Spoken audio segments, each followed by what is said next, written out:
Mga dapat gawin, paano pumaldo dito sa online gamit ang social media account mo. Hi, I'm Jose Alcay, dating OFW.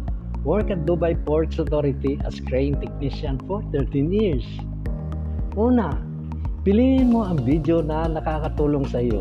Pangalawa, hanapin ang panunurin mong video na nagtuturo sa iyo kung paano pumaldo.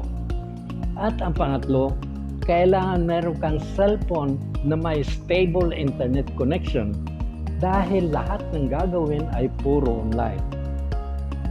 Ngayon, para maturuan kita kung paano gagawin, mag-comment ka kung taga saan ka, then follow and message me.